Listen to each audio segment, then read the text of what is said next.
garrison is threatening to pull their sentries from the markets if we don't cooperate. I would speak with this Duke about the demands he's making. Saw the captain just now. He's wearing his uniform. Your town needs you.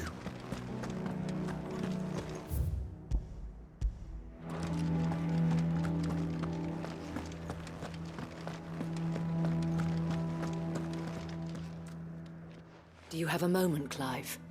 What is it? It's the Duke, unsurprisingly. His Eminence has assumed full control of the garrison and put every able-bodied man to work on the fortifications. The town was left all but unguarded, so Philippe was compelled to form a citizens' watch to fill the void. And though my dear boys have been characteristically willing to assist him in this, they want for bodies. So I was wondering if you would lend them your strength, that the people of Northreach might sleep easier, if only for a few nights. Of course. Whatever you need. Thank you, Clive. What would I do without you? Philippe told me he had men stationed at... Where can I find the mistress of this establishment? Here, my lady. To whom do I have the pleasure of speaking? My name is Sabine, and it is my displeasure to be the daughter of the Duke of Oriflamme, who I understand is causing you and your town no small amount of trouble. I wish to speak to you about what might be done. Very well. Let us speak. I trust you'll forgive me, Clive. Absolutely. Our conversation can wait. Please, proceed. As you know, my father is a most overbearing and supercilious man, and I join you in objecting to his every action. Indeed, I owe you my thanks for continuing to argue against his reckless plans. Yet I fear he is not one to be swayed by reason. No. He must be made to face the consequences of his actions. And who would make him do this? I would. Myself and several other like-minded individuals. Were you to join us, we would surely have the strength to drive him from Northreach for good. Does that not seem a trifle... drastic? Drastic action is precisely what is called for. Unless you are content to see your people downtrodden and dispossessed. My father would have it that citizens exist only to serve the Empire. That they should be forced to make every sacrifice to ensure her revival. But he is wrong. It is not the people who must serve the Empire, but the Empire who must serve her people. He's always been like this. Scornful of the opinions of anyone he judged beneath him. But he cannot be allowed to ride roughshod over the common folk any longer. We must fight him by all possible means. Fight him? No. My purpose is to quell the tension in Northreach, not to stoke it. Respectfully, my lady. Our only chance of saving this town depends upon every one of us uniting against our common enemy. Your father and his followers included. While I understand your frustrations, I cling to the hope that he may yet be won round. False hope, I assure you. But I see that your mind is made up. I shall bother you no longer. If you will extend me the same courtesy, I bid you good day. She certainly has spirit. Indeed. But unfortunately for us, that spirit is only likely to harden the Duke's resolve, which may be enough to seal the fate of this town. Not that she cares. This is all about her and her father. Families. I'm sorry, where were we? Ah, yes. I was about to tell you of Philippe's plans for the town watch, but perhaps it's better that you heard them from him. I believe he's in the market, if you'd be so kind as to seek him out. Right away. It's just a pity I cannot join you. I'd like to see the two of you in action together.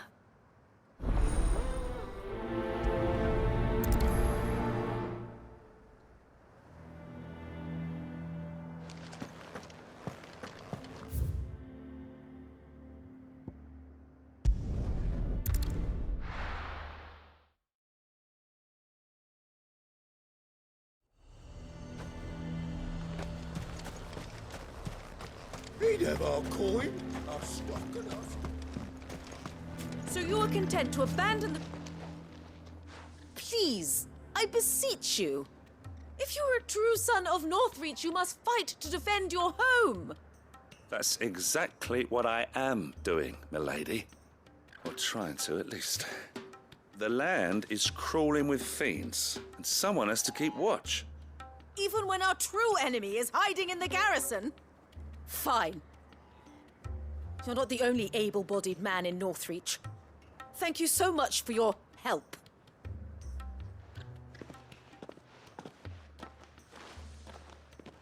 She cornered you too, then? Could hardly get a word in edgeways. Like father, like daughter, eh? She made an uninvited appearance at the Vale earlier, hoping to convince the Dame to join her in fomenting rebellion. I bet that went well. Her ladyship seems to have a way with people. Anyway, what brings you here? Our mutual friend thought you might welcome some help. Oh, she did she? Right as always. In fact, you're just the man. We've had some reports, you see. Sightings of, you know what. They're back. Seems that way. All over, too. We haven't been able to confirm anything yet, but if you're willing, you could go and see what's what. Right. Where should I look? You know Grieger's Weep? One of the sightings places them somewhere on its shores. I'm on my way. Thank you, Clive. I'll look into one of the other sightings. Let's rendezvous back here later.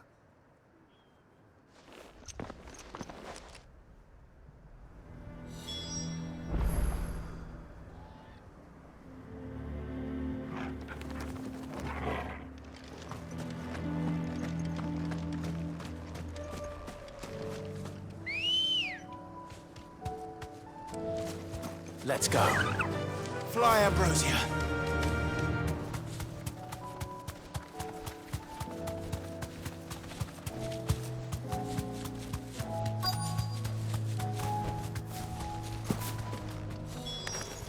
Damn it.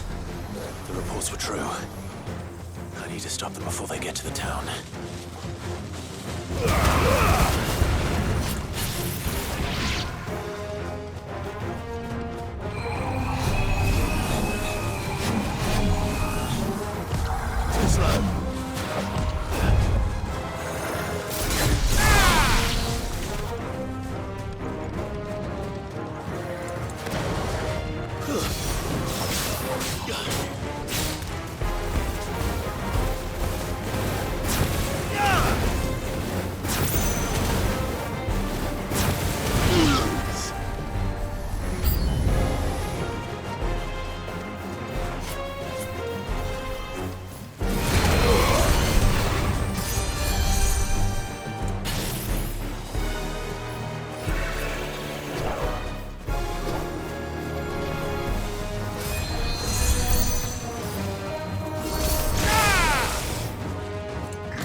You're finished!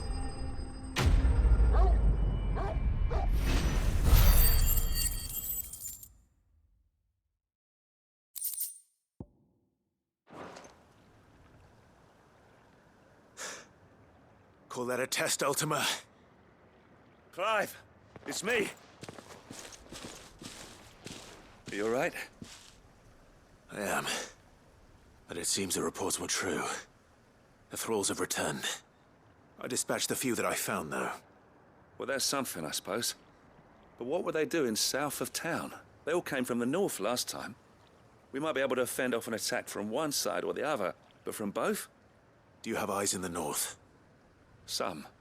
I should probably go and have a look, though, just to be sure. You head back to Northreach. I want you there just in case war breaks out while I'm away. What do you mean? Her ladyship's been busy working her magic on the townspeople, stirring up ill feeling towards her father. But she'll have her marching on the barracks if we're not careful. What? This is exactly what the Dane was afraid of.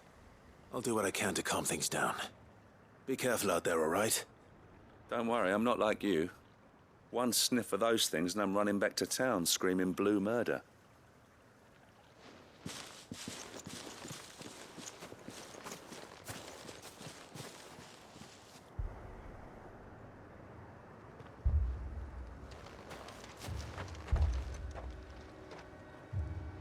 Do you not see, Father?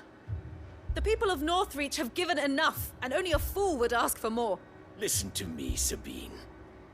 Where would our people be without their country, hmm? The Empire is their sword and their shield. It is she that ensures they can live without fear.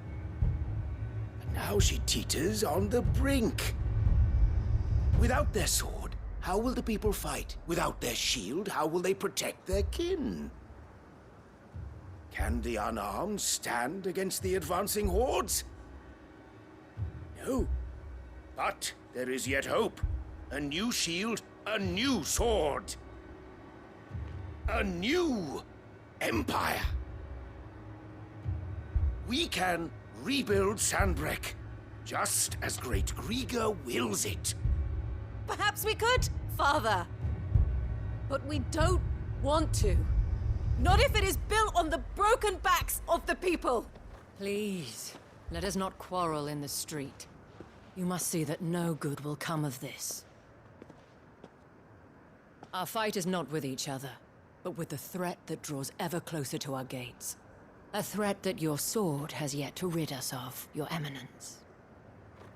You will hold your tongue, whore! You may have filled my daughter's head with your heresy, but I will not be corrupted.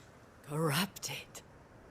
Your daughter's opinions are her own, as you would know if you had ever deigned to listen to her.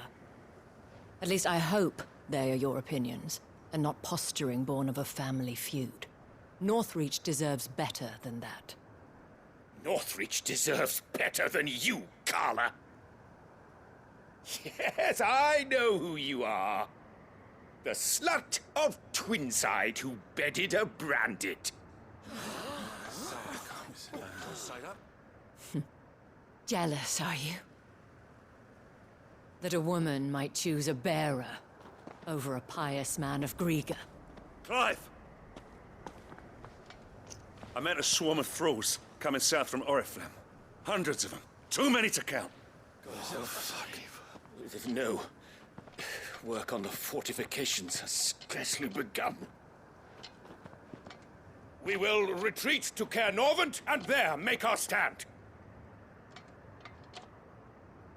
Did you hear me? That was an order! While this is but a heartfelt plea, let us make our stand here and protect our homes. Protect those that we love. Together, for Northreach!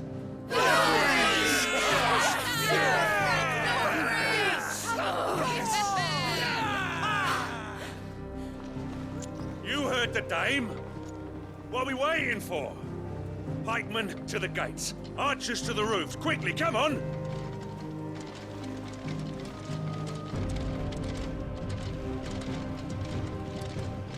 But she is but a common... Whore, yes. And we'd follow her to the gates of hell.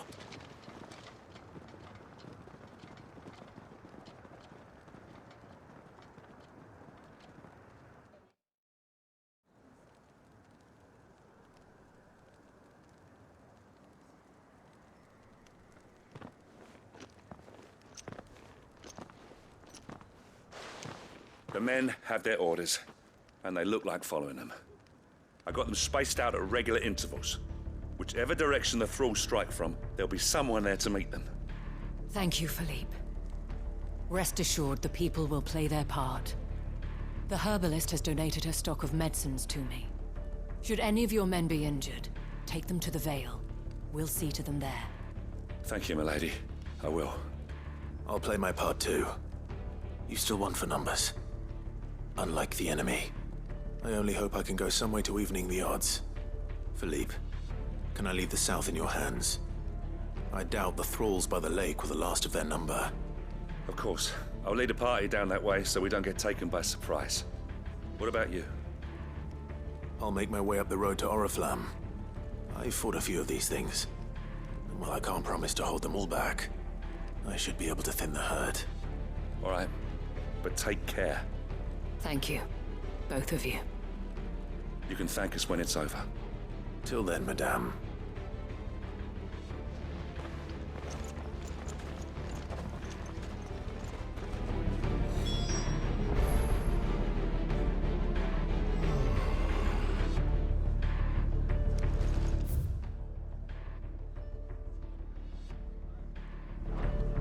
The captain said to bring our wounded here.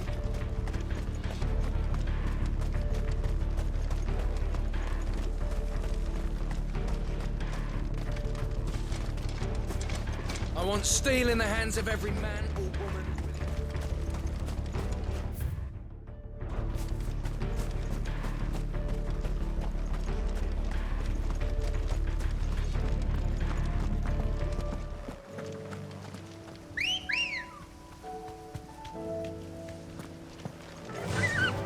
Faster!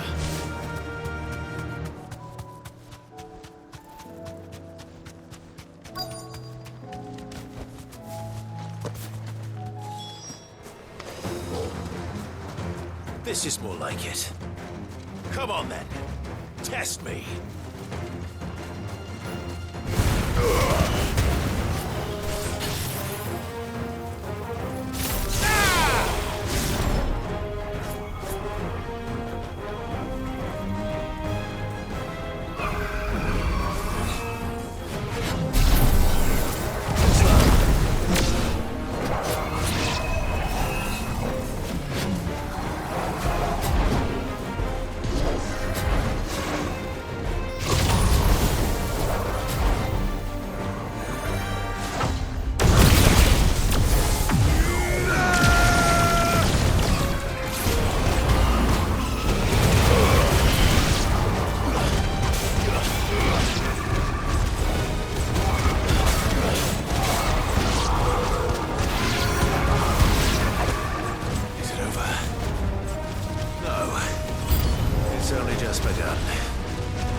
That looks to be the last of them. I wonder how the others fared. Better hurry back to town. Come on, Torgal.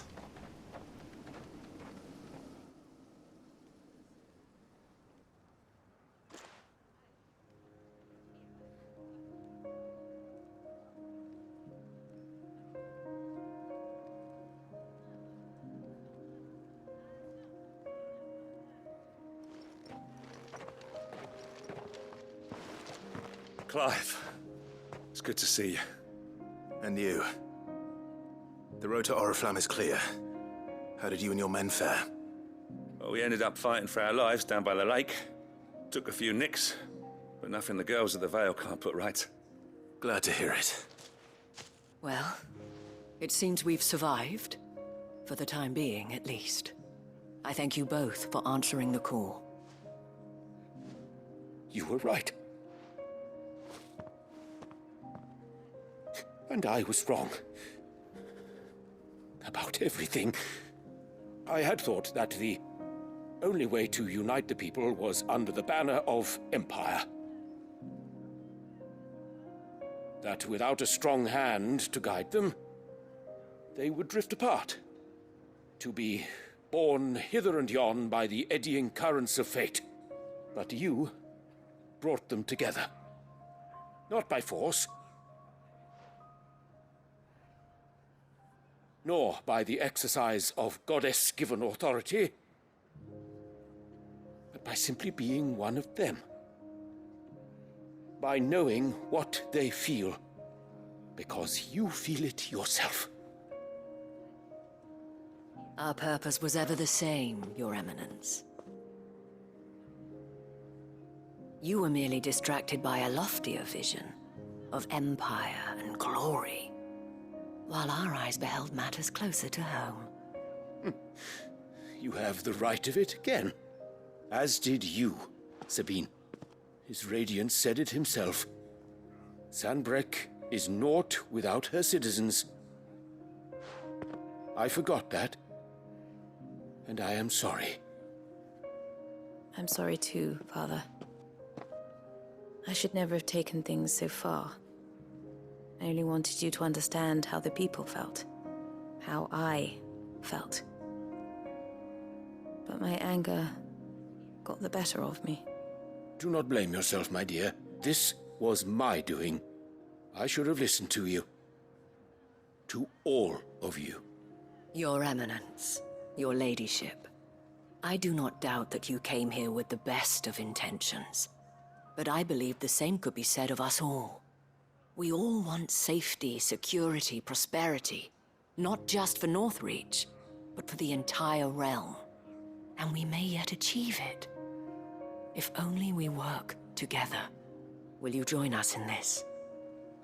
Yes. We shall. Thank you, Your Eminence. Now that that is settled, I must go and see to the wounded. The Vale's doors are always open to any soldier in need of relief. And today there are more than ever before.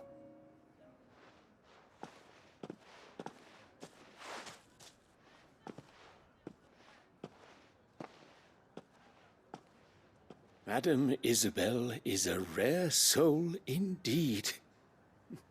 In these dark times, I see that it is not men like me who should lead the realm, but women like her. You're right. If only I'd listened to her when I had the chance. Forgive me for saying so, milady, but you still do. The dame said it herself. We can turn things around. We just have to work together. And that goes for you, too. You're one of us now. One of you. Well said, Captain. Let this be a new beginning. Not only for Sanbreque, but for us. Well, since there's nothing more to be done here, I should see if Isabel needs any help moving the wounded.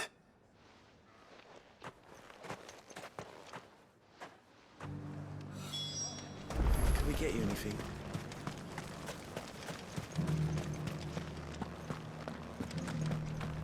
There's no need to worry any longer.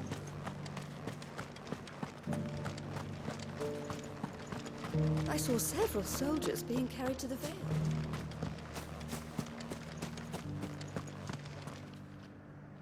How goes the treatment of the wounded? I'd be happy to man one end of a stretcher if it would help.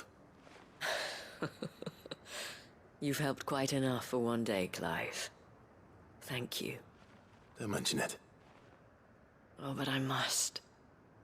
After all you've done for this town, it is the very least you deserve.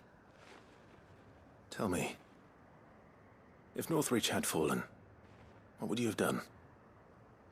A woman of your means could find a home anywhere in the realm, but I sense you would rather have died here. It's a long story. For you, madame, I have all the time in the world.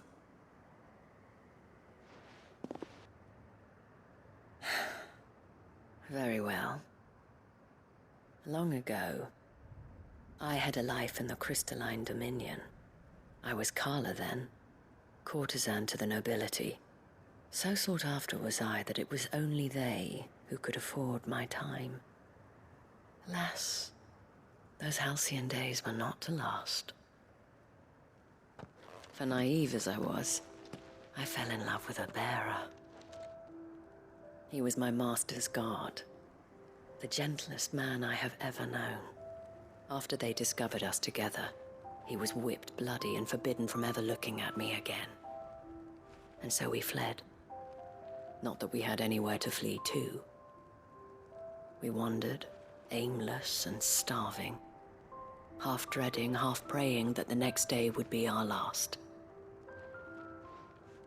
Until we found ourselves here, in Northreach. It was the Vale that took us in, that fed us, clothed us, and healed our hurts. Those that could be healed, at least. My love was already too far gone. He passed away. He did. Not long after we arrived. But at least we were able to share a few moments of peace before the end. It was the greatest gift I have ever received. But the generosity of this town and her people did not end there. The men and women of the Vale supported me through my grief. Shared in it, though I was still a stranger to them. They treated me like a sister. And so I swore that I would always do the same. That I would return the kindness that Northreach showed me. That I would repay my debt to the Vale.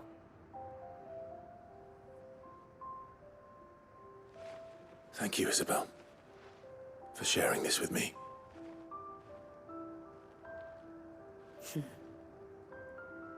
You're a lot like him, you know. Perhaps that is why I have such a soft spot for you. Never stop fighting, Clive. And I shan't either. I know that it will not be easy to keep Northreach together. But our efforts will be rewarded. Just look at us now. The people, the soldiers, even the Duke of Oriflamme and his daughter, all united in defense of this town that we have come to call our home. And what of you? Can we count on your support too? Always.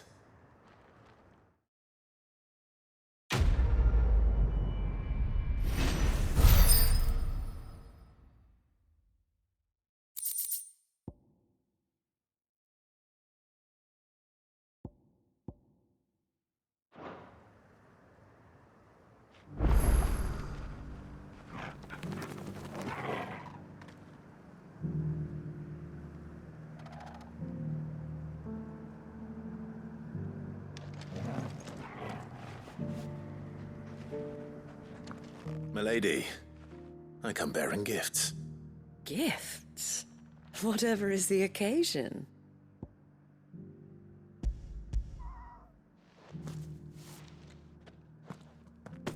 Oh my. Clive, you really have outdone yourself. Otto asked me to give it to you, to settle the Hideaway's debt with the Vale, and to compensate you for the time it took us to do so. You disappoint me, Clive.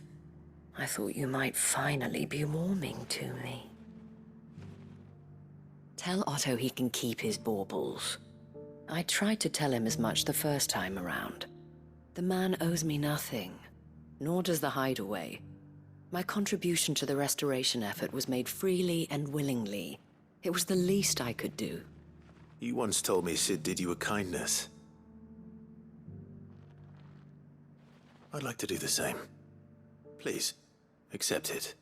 For my sake. And for Otto's. For all of us. For all you've done. It is rather fetching, isn't it? Very well. Otto is lucky to have you, Clive.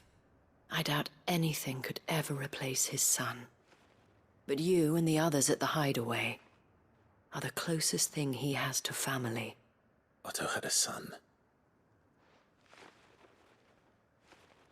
Long ago, yes. Sid told me Otto lost him when he was just a boy, and blamed himself for not being able to stop it. I don't know how it happened, whether there was anything he could have done, but it was clear that it weighed heavily on him. I didn't know. How could you have? I doubt anyone did. Besides Sid, I've never met a man more keen to bear his sorrows in stoic silence. An ill habit, given that both have always been surrounded by friends desperate to help them. I'm beginning to see that.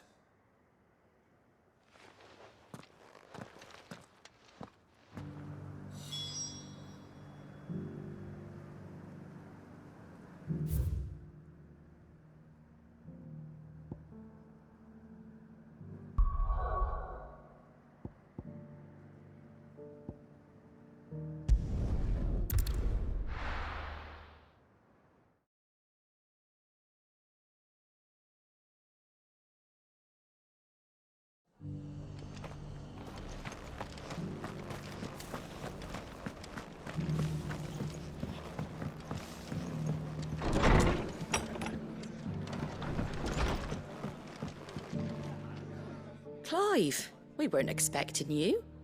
I wasn't expecting to be here, but it seems we still owe you a considerable amount of coin for your help with our rebuilding efforts. And though I doubt it's what you were expecting, we were hoping you'd take this as payment.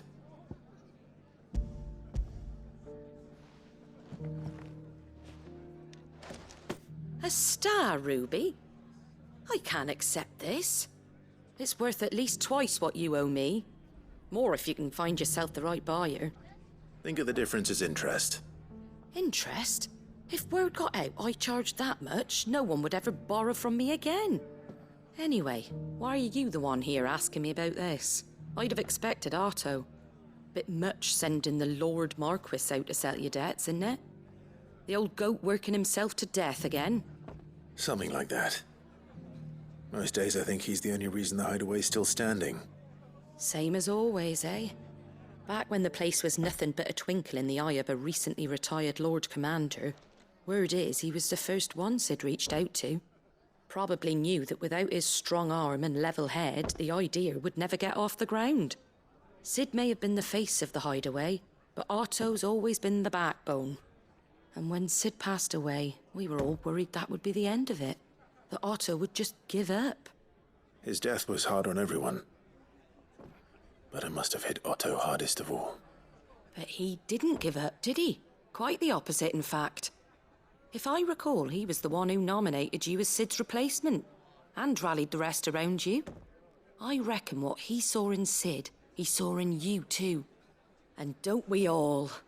Doesn't hurt that you're half as stubborn and twice as handsome, neither. That, and you keep good company. I suppose I do.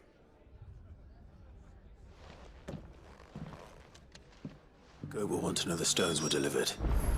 If he's still with us.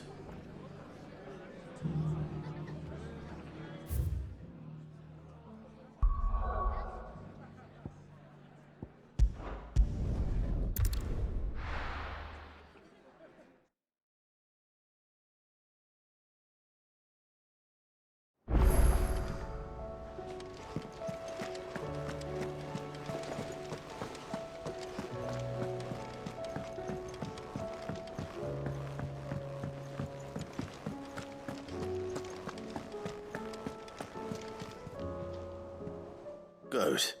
Still alive, I see. So Lady Karen accepted the ruby. Ah, about that. I tried my best, but she was just too stubborn to take it. She threw it right back in my face, in fact, and told me I could stick my stupid stone where the sun don't shine. Karen refused payment. I hope it wasn't something I said. I'm sure you were as tactful as ever. Let me see what I can do. Oh, wonderful. I hope you have better luck than I did.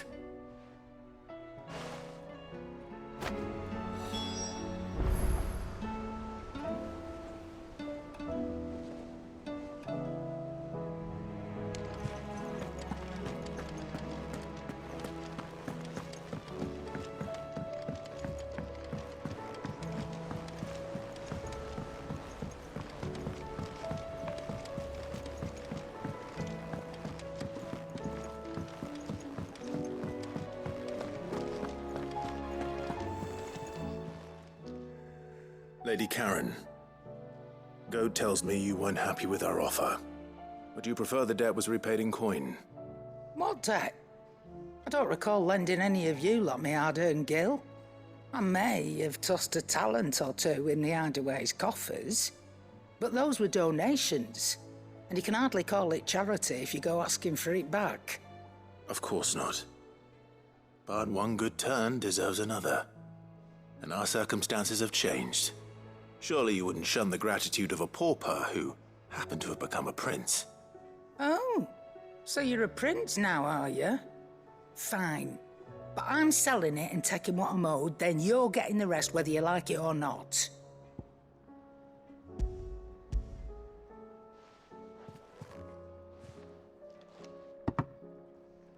Where'd you even get this? A decent trader might nab 1,000 talents for a star ruby. A canny one, meanwhile, might claim it were nicked from the belt of Sid the Outlaw himself and ask twice as much. Might be I already have a buyer in mind. Might be you even know her. A fine continental maid whose beauty's only eclipsed by a guile in commerce. You wouldn't mind, would you? Not at all. Just be sure to tell her that it's always a pleasure doing business.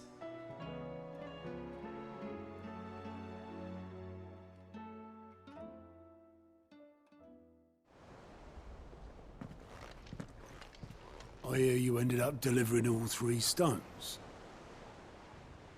Thanks to this lump. I sometimes wonder what I pay you for. Speaking of which, I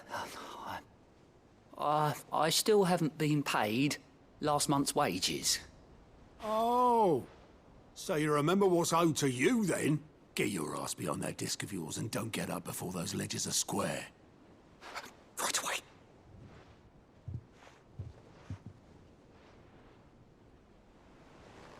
I've seen that before. You have, yeah. Plenty of times. It was the only goblet Sid ever used.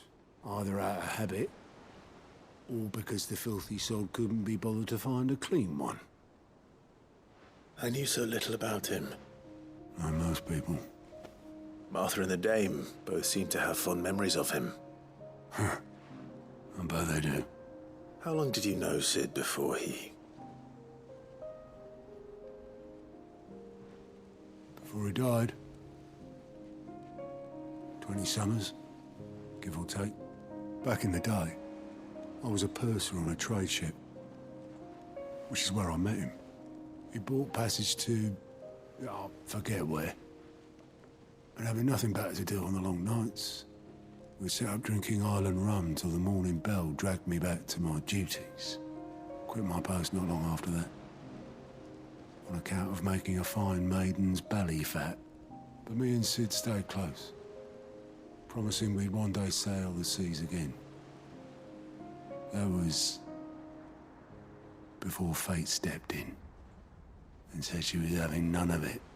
The magic woke inside my son soon after his first name day, and there was no hiding his knack. Couldn't you and your family have... My family were the ones who summoned the constable, wanted the monster taken away. I couldn't turn my back on him. forget what I felt, and I couldn't for the life of me understand how they could. Luckily, Sid was of the same mind as me. It was him who stood beside me when all I wanted was to tear the whole world down. Him who cried for me when I had no tears left of my own. Him who swore he'd do everything he could to stop it from happening again. And he was true to his word, too. Left the Royal Army once and for all. His ranks, his ribbons, gone. Just like that. Threw away everything he had. All to right a wrong that no one else had the courage to face. I knew then I'd follow that man to the ends of the earth.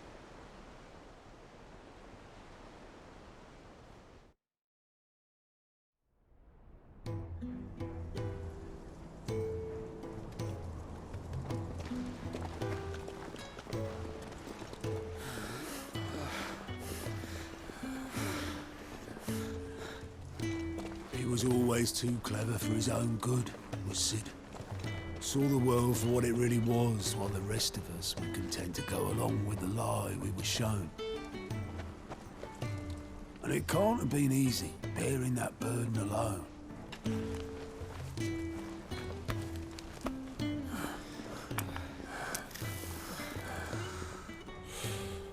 But he didn't let it stop him. He never lost faith in what he believed was right. And that gave us faith in him. Faith he'd steer us true. So I swore to myself that I'd always be right behind him, ready to catch the stubborn sod, if ever he should fall.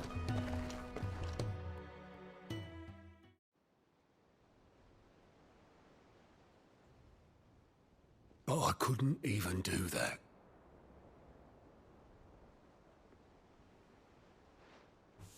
Ignore me. Just the ramblings of a tired old man. Leave that lot. I'll tidy it up in a bit.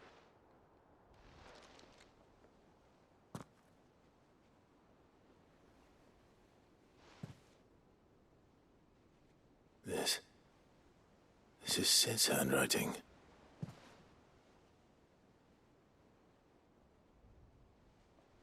Dear Otto. I may be drunk, but I wanted you to know this place would be fucked without you. Love you, you grumpy old sod.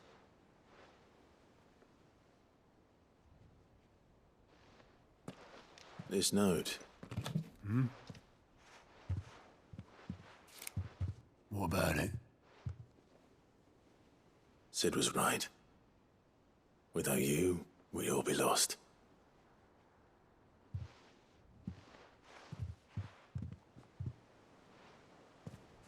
He should have bloody well said so then. Just once. Before he went.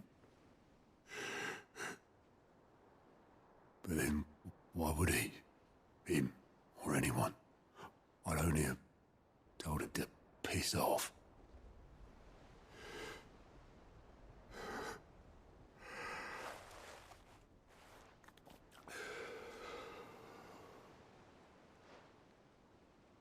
You're wrong, though. Both of you. It was never just me keeping the hideaway afloat. It was all of us. I just shoved people in the right direction. I barely seem to be able to do that anymore.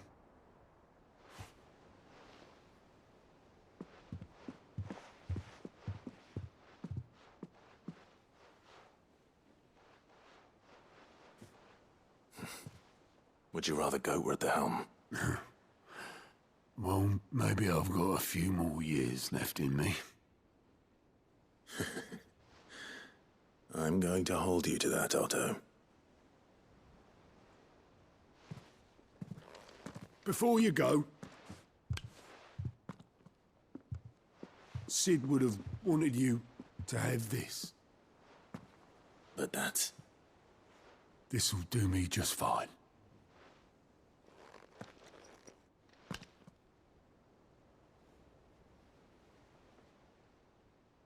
Thanks for the ray of sunshine. I'll see if I can't pay you back.